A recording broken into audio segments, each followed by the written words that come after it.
Actually, I'm characterized by a degree of optimism all the time, which I think is very much needed in order to complete a project like this. But I think we're just 2 years away from seeing life in Ellinikon, which means the coastline will be ready with residential, with the live beach, with the marina, the Galleria, and at the same time, sports venues and the park will be live. And we believe 27 is the first year that people are going to live there and enjoy what Ellinikon is all about. Okay, well, we look forward to it. We'll hold you to that. So I'm sure you will. 2027, okay, Yeah. Same time as the European capital market will come into play, we'll see. When it comes, what will Athenians see or benefit from it? Because there's a lot of sense that some of these properties are very, very expensive.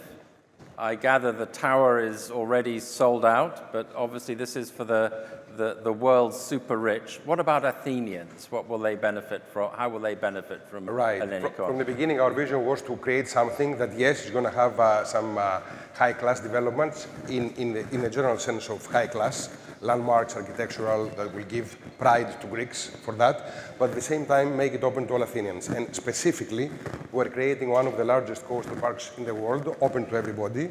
We're creating a beach that people are going to swim more than 1 kilometer long. We're creating sports venues that actually are going to be ready even next year. In the summer of 26, people are going to be able to go to the field and track, to the soccer stadiums, to tennis, basketball, and enjoy this. We'll have a cultural center, and we'll have 45 kilometers of cycling and pedestrian pathways. And just to make a resemblance... And that is open to all. That is open to all. And to make a resemblance, think of Hyde Park, you know, taking the country of origin of Economist.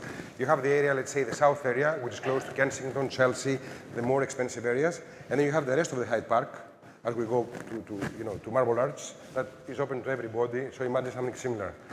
We could call it Hyde Park on the Aegean. We prefer to call it Zip Code Paradise. For the way okay, well, either. However, I'm sure your branding experts will have a field day. But for you, I mean, this is, I think, the largest development project probably in Europe, an urban development project. It's an extraordinary site. What have been the lessons that you draw from attempting something so ambitious? I'll tell you, I was watching a YouTube video some years ago with Mark Zuckerberg, Facebook, saying that if I knew from the beginning what this is going to be about, I would never start it. Yes. I'm not sure we wouldn't start it. Probably we would start it, but we had many lessons. Think about it. We got it in 2014, being the preferred bidder. For the next 5 years, we had to develop all kinds of permitting skills, having an administration in Greece that was not so private projects friendly and privatization friendly until 2019. So permitting was a big challenge. And then after 2019, when the new government came into place and was very, very friendly to private capital and privatization and developments, we had other kinds of problems. Don't forget that Greece was coming out of financial crisis.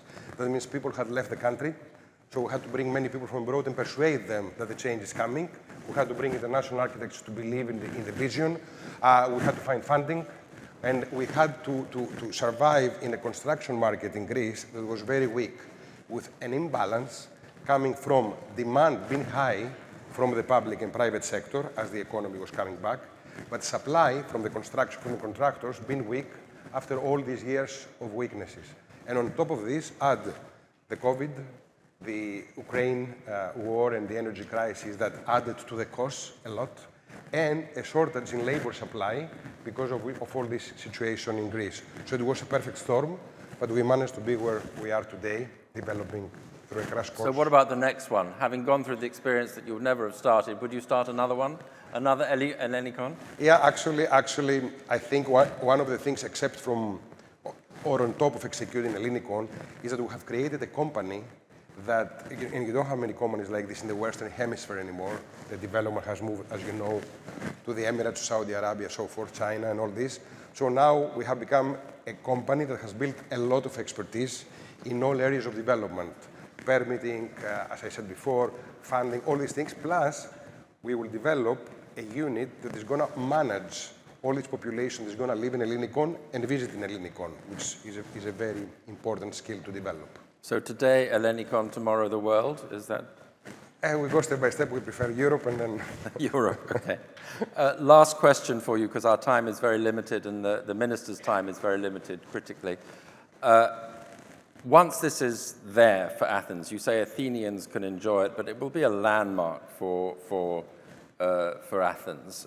You know, you have the Acropolis, you have many wonderful things in Athens, but then you will have Ellinikon as well as a sort of flagship as well. How do you think this will have the potential anyway to change tourism in Athens? In a big way, I'll tell you this, that even before starting Ellinikon, the perception for the Athenian Riviera has changed. There is a lot of demand for residential projects, but at the same time, we have an increase in tourism already coming and spending time in Athens before they move to the islands, as they used to do in the past. Based on studies, we expect at least 1 million more additional tourists to Athens. And if, you know, for us, it is very important. It has given us passion through the whole way, that it has added pride to Greeks that a big project is happening in this country after. So do you think for Attica more broadly as well, it has a footprint? Absolutely. Landmarks, international architects, the beach, the park, it's a center of attention for the whole world. Some people, you know, are enjoying this project with Dubai, have seen YouTube videos, not only Greeks. The only thing that we and Dubai and Singapore were definitely aspirational for us. But one thing we aspire to be better is to have less cement. Instead of thousands of cubic meters of cement and concrete, we add living space, green space, and that's why, as I said, we call it paradise, art of living, all this. And we mean it. It's not just cliché.